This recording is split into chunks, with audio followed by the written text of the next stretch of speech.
Ketika sebuah pemeriksaan lalu lintas rutin berubah menjadi momen yang menentukan karir, asumsi terburuk seorang petugas polisi berbenturan dengan kebenaran yang tak pernah terbayangkan. Sasarannya adalah pria yang memegang masa depannya di tangannya. Matahari mulai terbenam di atas jalanan Sacramento, mewarnai langit dengan kortan emas dan kuning jingga. Eric Porter sedang dalam perjalanan pulang setelah hari yang panjang di kantor. Sedan miliknya berdengung lembut saat ia menyesuaikan pendingin udara, ingin segera menghilangkan stres seharian. Radio menyala pelan di latar belakang, penawar yang menenangkan dari jalanan kota yang ramai. Dia mendekati lampu kuning memperlambat laju tepat saat lampu berubah merah, saat itulah lampu biru dan merah meletus di belakangnya, disertai dengan raungan tajam sirene polisi. Eric melirik kaca spion, alisnya sedikit berkerut, dia menepi ke sisi jalan, menurunkan kaca jendela, saat sebuah mobil polisi berhenti di belakangnya. Keluarlah petugas Bradley Larson, usia pertengahan 30-an, dengan potongan rambut cepak dan lencana yang berkilauan di dadanya. Larson membenarkan ikat pinggangnya sambil berjalan angkuh menuju mobil Eric, memancarkan kepercayaan diri seseorang yang terbiasa memegang kendali. SIM dan surat-surat, kata Larson. Singkat, suaranya datar namun dibalut sedikit nada otoritas.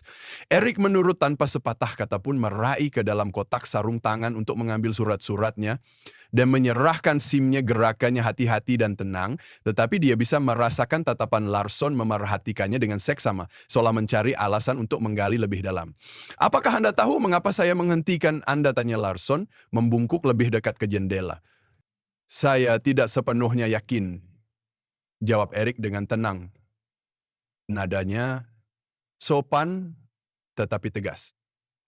Anda tidak berhenti sepenuhnya di lampu merah, kata Larson, meskipun ada sedikit keraguan dalam suaranya. Eric mengerutkan kening tetapi sedikit mengangguk. Saya mengerti, saya pikir saya memperlambat laju tepat waktu, tetapi saya paham. Larson tidak segera menjawab. Malah dia berlama-lama matanya menyipit saat dia mempelajari Eric lebih dekat. Ini bukan lagi sekadar pemeriksaan rutin, setidaknya tidak bagi Larson. Posturnya sedikit berubah tetapi kentara, seolah dia sudah memutuskan bahwa ini lebih dari sekadar pelanggaran ringan. Petugas itu melirik SIM di tangannya. Anda bukan berasal dari sini, kan? Tanyanya. Eric ragu sekejap sebelum menjawab. Saya pindah ke sini beberapa bulan yang lalu, alamat saya ada di SIM, tetapi Larson tidak benar-benar mendengarkan. Pertanyaannya mulai bernada tajam, cukup untuk menunjukkan bahwa dia tidak lagi peduli tentang pelanggaran lalu lintas. Ketenangan Eric tampaknya membuatnya kesal, dan dia membungkuk lebih dekat. Anda sedang terburu-buru mau kemana? Hanya pulang, jawab Eric, nadanya tetap tenang, tetapi perubahan halus di udara tidak mungkin diabaikan. Larson tidak lagi melihat Eric sebagai pengemudi. Dia melihat sesuatu yang lain, sesuatu yang menimbulkan kecurigaan. Eric bisa merasakan ketegangan yang meningkat, tetapi dia tidak bergeming sedikit pun tidak. Officer Larson tahu ketenangan lahiriah itu bukanlah kenaifan, melainkan kendali. Ini hanyalah permulaan. Larson mundur selangkah, melipat dokumen Eric dengan gerakan lambat yang dibuat-buat.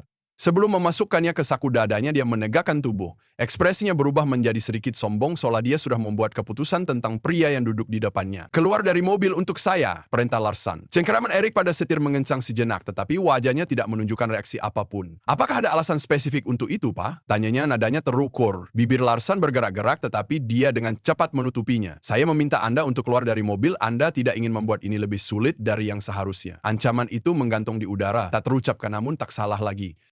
Eric menghela napas perlahan dan membuka pintu. Saat dia keluar, mata Larson melirik ke arahnya. Menilai dirinya, Eric berdiri sedikit lebih tinggi dari petugas itu. Bahunya lebar, tetapi pembawaannya tidak mengancam. Setelan jasnya yang dibuat khusus menunjukkan profesionalisme. Sepatu pantofel yang mengkilap mengisyaratkan seseorang yang teliti dan hati-hati. Namun semua itu tampaknya tidak menjadi masalah. Larson memberi syarat ke arah depan mobil, tangan di tempat yang bisa saya lihat. Eric menurut, gerakannya tenang dan hati-hati. Apakah ada sesuatu yang spesifik yang Anda cari? Petugas Larson tersenyum tipis, hanya rutin kami mengalami beberapa insiden di sekitar sini, Anda tidak akan pernah bisa terlalu berhati-hati. Eric menoleh sedikit, menatap mata Larson. Insiden yang melibatkan pria berjas bisnis mengendarai sedan? Atau apakah ini lebih berkaitan dengan hal lain? Pertanyaan itu mendarat seperti pukulan, dan untuk sesaat ketenangan Larson goyah, dia menegakkan tubuh. Tangannya melayang ke arah ikat pinggangnya. Lebih merupakan refleks daripada kebutuhan.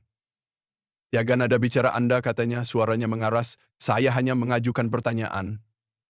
Jawab Erik, tidak ada pembangkangan dalam suaranya. Hanya ketegasan tenang yang tampaknya membuat petugas itu gelisah.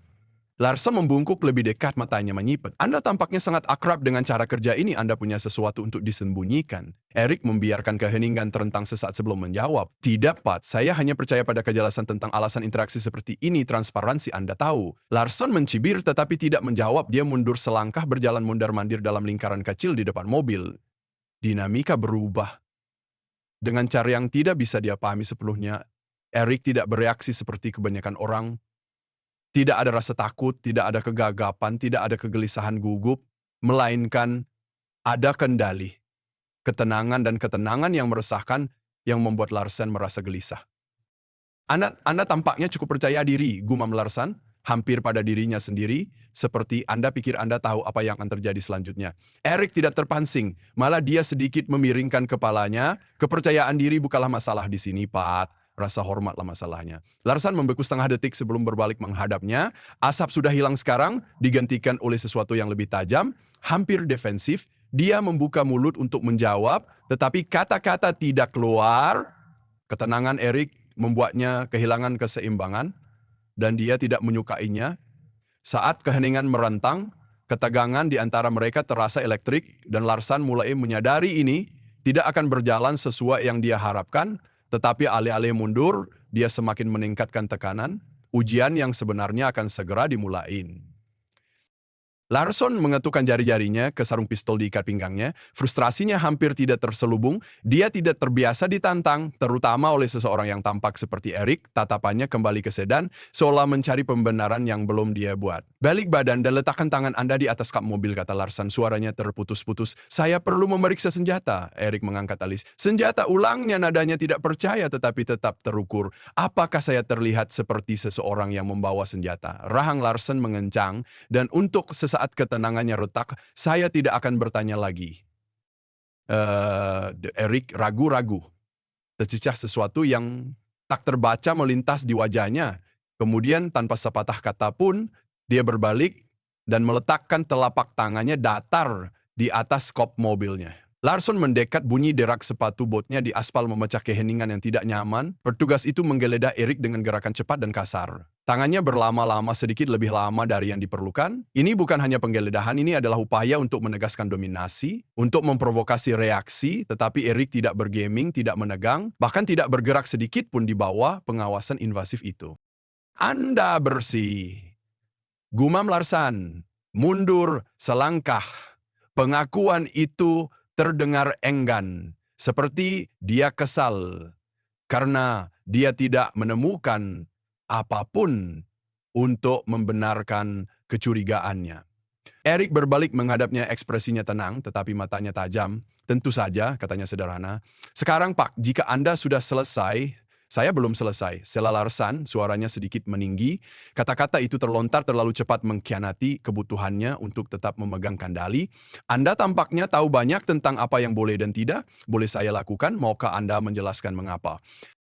Erik melipat tangannya, posturnya rileks meskipun ketegangan yang mendesis di antara mereka. Saya sudah cukup sering berinteraksi dengan penegak hukum, katanya. Katakanlah saya sudah belajar banyak selama bertahun-tahun. Mata Larson menyipit. Begitukah Anda seorang pengacara atau semacamnya? Erik tersenyum tipis, atau semacamnya. Ketidakjelasan dalam jawabannya tampaknya semakin membuat Larson kesal. Dia melangkah lebih dekat, menerobos ruang pribadi Erik. Suaranya turun hingga hampir geraman. Dengar. Anda pikir Anda lebih pintar dari saya, pikir Anda bisa berbicara untuk keluar dari masalah ini.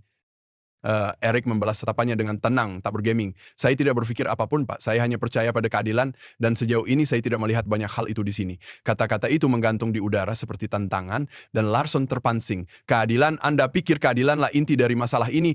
Orang-orang seperti Anda selalu, dia menghentikan dirinya tiba-tiba. Kata-kata itu menggantung seperti asap meskipun belum sepenuhnya keluar. Ekspresi Erik tidak berubah, tetapi ada sesuatu tentang posturnya yang bergeser.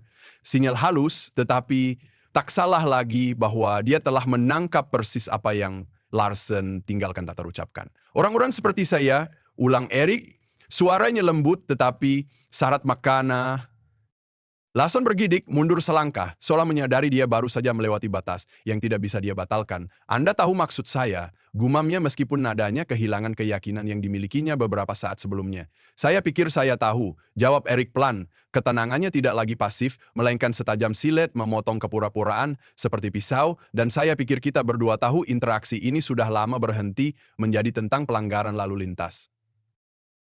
Larson membuka mulut untuk menjawab, tetapi kata-kata tidak keluar. Untuk pertama kalinya dia tampak ragu, seperti dia tidak sepenuhnya yakin bagaimana harus melanjutkan, keseimbangan kekuasaan bergeser. Dan untuk pertama kalinya Larson berada di tanah yang goyah, tetapi momen perhitungan masih akan datang.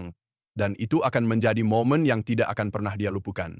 Suara Eric memecah keheningan yang berat, tenang dan tak tergoyahkan. Pak, saya pikir sudah waktunya Anda tahu siapa saya. Alis Larson berkerut, kejengkelannya muncul kembali. Saya tidak peduli siapa Anda, balasnya. Meskipun retakan samar dalam nada suaranya menunjukkan sebaliknya.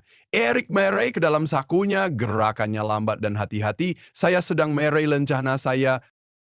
Katanya dengan tenang, memperhatikan tangan Larson bergerak-gerak di dekat sarung pistolnya.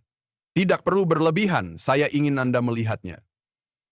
Kata-kata itu menggantung di udara syarat dengan sesuatu yang tak terucapkan. Mata Larsan mengikuti tangan Eric saat dia mengeluarkan dompet kulit dan membukanya, memperlihatkan lencana yang berkilauan. Eric Porter, kata Eric. Nada suaranya santai, seolah-olah dia memperkenalkan dirinya kepada tetangga. Kepala urusan internal divisi Sacramento. Larsan membeku, matanya beralih ke lencana. Lalu kembali ke wajah Eric. Mencari tanda-tanda bahwa ini adalah lelucon. Tetapi tidak ada humor dalam ekspresi Eric, hanya otoritas yang tenang dan sedikit kekecewaan. Urusan internal, ulang Larsan suaranya sedikit retak. Anda! Ya, salah Eric. Menyelamatkannya dari kesulitan menyelesaikan pikiran. Saya mengawasi perilaku petugas. Tugas saya adalah memastikan bahwa orang-orang yang mengenakan lencana ini menjunjung tinggi integritas dan nilai-nilai yang seharusnya diwakilinya. Eric maju selangkah menutup celah yang secara naluriah diciptakan Larson. Apakah Anda tahu bagian paling mengganggu dari interaksi ini, petugas Larson? Tanyanya, suaranya tenang tetapi menusuk. Larson tidak menjawab. Dia tampak seperti pria yang baru saja menyadari bahwa dia telah berjalan ke pasir hisap dan tidak tahu bagaimana melarikan diri. Bukan profilingnya, lanjut Eric, meskipun itu sudah cukup buruk, juga bukan eskalasi tanpa dasar, melainkan fakta bahwa Anda telah melakukan semua ini bahkan tanpa menyadari siapa yang Anda ajak bicara. Anda berasumsi bahwa saya tidak akan tahu hak-hak saya, bahwa saya tidak akan memahami hukum yang Anda sumpahkan untuk ditegakkan dan mengapa. Larson membuka mulut, tetapi tidak ada kata-kata yang keluar. Tatapan Eric menusuknya tanpa henti. Karena saya tidak sesuai dengan ide Anda tentang seseorang yang pantas dihormati. Eric menyelesaikan untuk kata-katanya tidak marah tetapi membawa beban dakwaan. Dan itu bukan hanya masalah bagi saya, Pat. Itu masalah bagi semua orang yang Anda temui dalam seragam ini. Bahu Larson sedikit merosot. Beban penuh kata-kata Eric mendarat tepat padanya. Dia melirik ke bawah pada lencana di tangan Eric lagi, seolah-olah lencana itu mungkin menghilang jika dia tidak melihat terlalu dekat. Eric mundur selangkah memberi Larson waktu sejenak untuk bernapas, tetapi suaranya tidak kehilangan ketajamannya. Inilah yang akan terjadi. Katanya, Anda akan mundur selangkah, mengembalikan dokumen saya, dan berpikir sangat hati-hati tentang apa yang Anda katakan selanjutnya. Bibir Larson terbuka, tetapi dia ragu-ragu, jelas mempertimbangkan apakah akan melawan atau menurut. Keraguan itu merugikannya, dan kemudian Eric menambahkan, suaranya sedikit merendah. Anda akan mendengar kabar dari saya lagi, bukan sebagai pengemudi yang Anda hentikan di pinggir jalan, tetapi sebagai pria yang bertugas memutuskan apakah Anda layak mengenakan lencana itu. Larson menelan ludah dengan susah payah, wajahnya memerasakan beban momen itu meresap. Dia meraih ke dalam saku dadanya dan mengeluarkan SIM dan surat-surat Eric. Tangannya sedikit gemetar saat dia menyerahkannya. Eric menerimanya tanpa sepatah kata pun, memasukkannya ke dalam dompetnya. Dia melangkah menuju pintu sisi pengemudi mobilnya, berhenti sejenak dengan satu tangan di gagang pintu. Dia melihat ke bahunya, menatap mata Larson untuk terakhir kalinya. Ingat ini, petugas Larson, kata Eric. Lencana itu tidak membuat Anda lebih baik dari siapapun. Lencana itu membuat Anda bertanggung jawab kepada semua orang. Saat Eric meluncur kembali ke mobilnya, dan menyalakan mesin. Larsan ditinggalan berdiri di bawah cahaya senya. Kepercayaan dirinya terguncang dan masa depannya tidak pasti. Tetapi bagi Erik ini masih jauh dari selesai. Langkah selanjutnya akan beriak ke seluruh departemen. Perjalanan pulang terasa sunyi, tetapi pikiran Erik sama sekali tidak sunyi. Perjumpaan itu terputar kembali di kepalanya, bukan karena itu unik, tetapi karena tidak. Larsen bukan petugas pertama yang dihadapi Erik seperti ini, dan dia tahu dia tidak akan menjadi yang terakhir, tapi kali ini semuanya akan berbeda. Kali ini Erik memiliki wewenang untuk bertindak. Keesokan paginya Erik duduk di mejanya, cahaya matahari pagi menembus tirai kantornya di Divisi Urusan Internal Departemen Kepolisian Sacramento, sebuah berkas terbuka di depannya, petugas Bradley Larsen catatannya tidak bersih, keluhan kecil tentang perilaku tidak profesional, penghentian berlebihan, dan kesalahpahaman yang tidak jelas yang tidak pernah ditangani dengan benar. Erik bersandar di kursinya, jari-jarinya saling bertautan saat dia memikirkan implikasi yang lebih luas. Larsen bukanlah anomali, dia adalah gejala dari masalah yang lebih dalam, dan Erik tidak tertarik untuk menempelkan plester pada luka tembak. Ketukan di pintu kantornya menginterupsi pikirannya. Asistennya Linda masuk sambil memegang setumpuk laporan. Pagi Tuan Porter, saya punya ringkasan kasus pelanggaran bulan lalu, juga Kepala Daniels meminta saya untuk mengingatkan Anda tentang tinjauan departemen minggu depan. Erik mengangguk mengambil berkas-berkas itu darinya. Terima kasih Linda, bisakah Anda juga menjadwalkan pertemuan dengan Kepala Daniels untuk sore ini? Ada sesuatu yang perlu saya diskusikan dengannya. Linda ragu-ragu merasakan beban dalam nada bicara Erik. Tentu saja, katanya, sebelum keluar ruangan. Erik mengalihkan perhatiannya kembali ke berkas Larsen, tetapi fokusnya bukan hanya pada petugas itu, ini lebih besar dari satu orang dan satu interaksi. Ini tentang budaya yang memungkinkan seseorang, seperti Larsen, merasa dibenarkan dalam perilakunya. Dan jika ada satu hal yang Erik tahu, itu adalah bahwa budaya dimulai dari atas. Sore itu Erik duduk berhadapan dengan Kepala Daniels di ruang konferensi. Daniels seorang veteran berpengalaman dengan rambut beruban, dan sikap tanpa basa-basi, bersandar di kursinya, mendengarkan dengan saksama saat, Erik menceritakan pemeriksaan lalu lintas tersebut. Saya bisa saja menganggapnya sebagai interaksi buruk lainnya, kata Erik. Suaranya tenang tetapi tegas, tetapi itu akan menjadi kesalahan. Perilaku Larsen bukanlah insiden yang terisolasi, ini adalah cerminan dari seberapa banyak pekerjaan yang masih harus kita lakukan. Daniels memijat pelipisnya, menghela napas perlahan. Ini bukan pertama kalinya nama Larsen muncul, akunya. Tetapi kami selalu menanganinya secara internal, diam-diam. Dan itulah masalahnya, jawab Erik. Diam, tidak memperbaiki apapun. Diam membiarkannya terus terjadi. Sudah waktunya untuk bersuara. Daniels menatapnya, beban percakapan terukir di wajahnya. Apa yang Anda usulkan? Tinjauan di seluruh departemen, kata Erik tanpa ragu, bukan hanya kantor perorangan, tetapi pelatihan kita, protokol kita, sistem akuntabilitas kita tidak bisa terus menyembunyikan ini di bawah karpet. Jika kita tidak menuntut diri kita sendiri dengan standar yang lebih tinggi, bagaimana kita bisa mengharapkan masyarakat mempercayai kita? Daniel sekondong ke depan, tangannya terkatup di atas meja. Anda akan membuat beberapa orang kesal dengan ini. Bagus, kata Erik sederhana. Sudah waktunya seseorang melakukannya. Minggu-minggu berikutnya adalah badai pertemuan, wawancara, dan laporan. Erik bekerja tanpa lelah mengumpulkan data, berbicara dengan petugas, dan mengadakan forum publik untuk mendengar langsung dari masyarakat. Insiden Larsen menjadi katalisator perubahan, titik balik yang memaksa departemen untuk menghadapi kekurangannya secara langsung. Larsen sendiri menghadapi sidang internal. Erik tidak merahasiakan keterlibatannya.